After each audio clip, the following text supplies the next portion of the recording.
One day I shall come back. Yes, I shall come back. Until then, there must be no tears, no regrets, no anxieties. Just go forward in all your beliefs and prove to me that I am not mistaken in mine.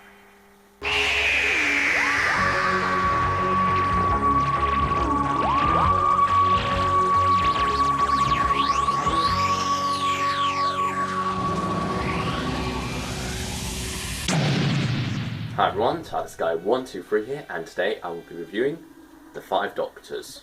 This is of course the 20th anniversary story, and what I have here is the 25th anniversary edition. There is also a separate special edition which you can get if you really want, although it's not in this format, so to speak, so it'll probably stand out when put next to all your other classic Doctor Who DVDs. But anyway, here's a better look at the cover. Here's the spine, here's the back, here are the discs and the booklet, here's the front of the booklet, back of the booklet, and the inside of the booklet. And this edition comes with both the original transmitted version from 1983 along with the special edition version made for video and DVD in the 90s. So without further ado,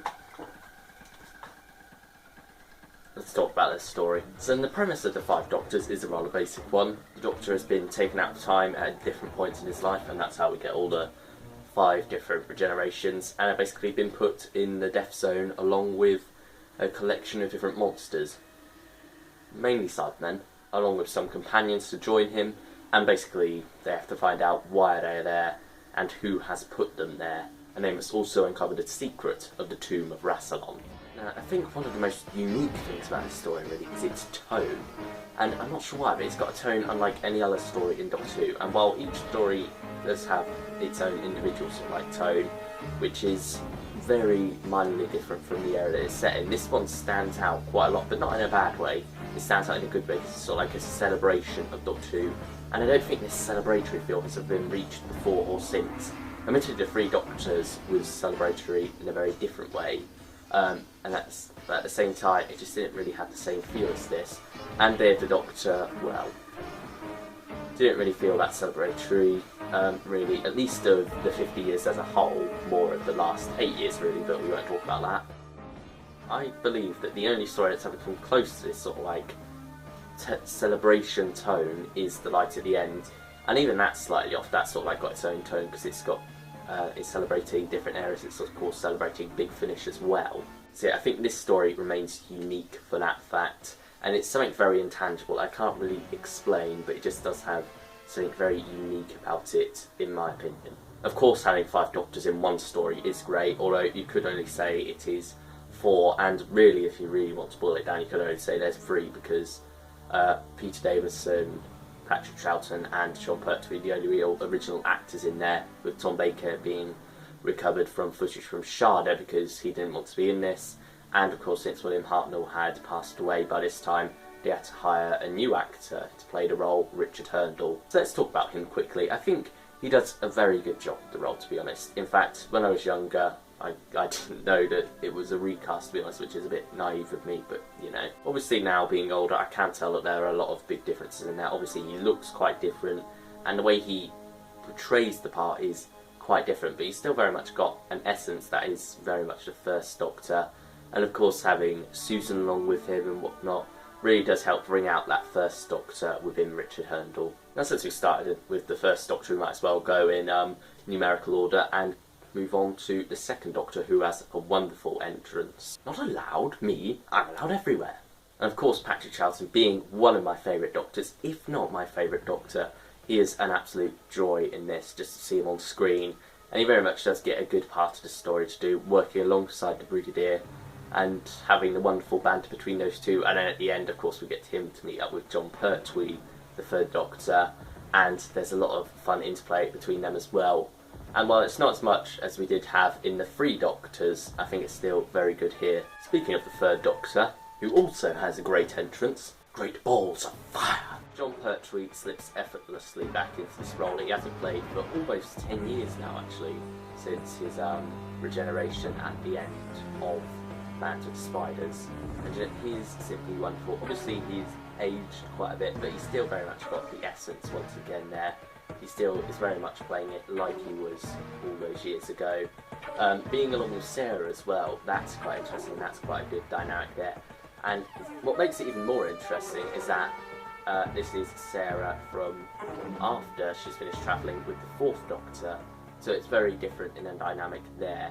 I believe the original plan was to have Sarah with the Fourth Doctor if Tom Baker did join in, and then it would have been the Brigadier with the Third, and presumably Jamie or Victoria with the Second. But nevertheless, John Pertwee, absolutely wonderful. Another one of my absolute favourite Doctors, and he's competing with Patrick Troughton for being my absolute favourite. They're both so good, and as I was saying before, the little bit of interaction they do get in this story is wonderful. And if you want more of that, you can always check out the Three Doctors, because that is very much based around their dynamic, really. And now for the Fourth Doctor. At least with something as simple as a punch, nothing can go wrong. Famous last words. And, well, there's not much to really say about the Fourth Doctor, is there? Because he's only in it for about a minute in total, if that. And it's sort of like taken from an unaired story. So it really is hard to say too much about the Fourth Doctor in this, except that the little bee does have, obviously, Tom Baker is wonderful in. And last but not least, okay, maybe least, we have Peter Davison as the Fifth Doctor. Who, being the current Doctor, is sort of given the biggest part of the Doctors, getting to go to Gallifrey and sort out the mystery himself. That's all very good for his Doctor, I believe. And, you know, he is very good in this story. I mean, Peter Davison, he does have his haters, but I quite like him. Although, I wouldn't say he's one of my favourite Doctors. He is still a very good Doctor, in my opinion. And I think this story showcases him rather well, to be honest. And, once again, it's a shame that he doesn't really get more time with his other selves. We don't really get to see how they interact too much, especially since he's the last one to join in on things. But nevertheless, Peter Davison is great in this story. We simply ignore the look he gives Susan when they first meet up. And now we come to the Monster Disc story, and of course, being the 50th anniversary, you've got quite a lot of different monsters thrown in there. You've got Daleks, a Dalek. You've got Cybermen, lots of Cybermen. You've got a Yeti, kind of. And you've got a Rassilon warrior robot, which I'm pretty sure is a reused prop of the androids from Earthshock. Quite ironic that they were working for the Cybermen and then they were killing the Cybermen, but oh well. Apparently it was originally going to feature more. I believe it was going to be Autons attacking Sarah when the Third Doctor bravely rescues her. Instead, she just falls down a slope and then gets dragged back up again, and I'm pretty sure she could have just got up and walked up. Although, to Elizabeth Sladen's credit, she does do that scene with absolute conviction, even though it is absolutely hilarious to watch. The Master is also back in this, played by Anthony Ainley, and he does a great job as well.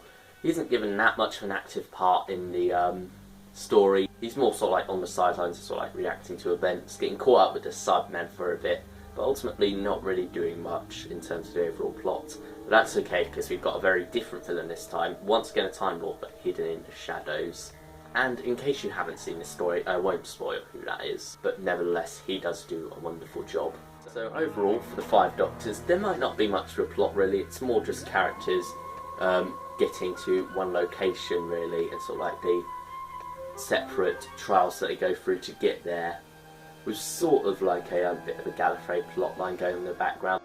You don't really watch this for loads of political intrigue or hidden plans. You watch it for the sheer fun of just seeing all these Doctors, all these companions, all these monsters, all these villains together in one story, and you just sit there and enjoy the sheer spectacle of that. And that's something that's very unique about this story really, the sheer spectacle of it. So yeah, overall I would give it an 8 out of 10. It is a very strong story. If you haven't picked it up already, I highly recommend it. It is such a great watch, especially around the time of the anniversary.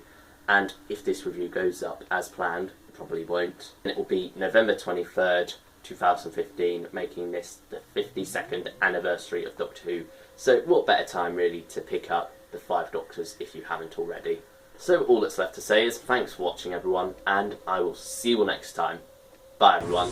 There is a place. Ah, the black secret at the heart of your Time Lord paradise? The Time Lords fear. Somehow it is draining energy from the Eye of Harmony. And it is about to be to an extent which endangers all Gallifrey. awoken. You attract trouble, Doctor. You always did.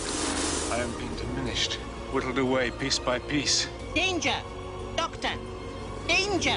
Mistress! Ah! Hello, Sarah Jane. We're on Gallifrey, in the death zone. We must know what is happening there.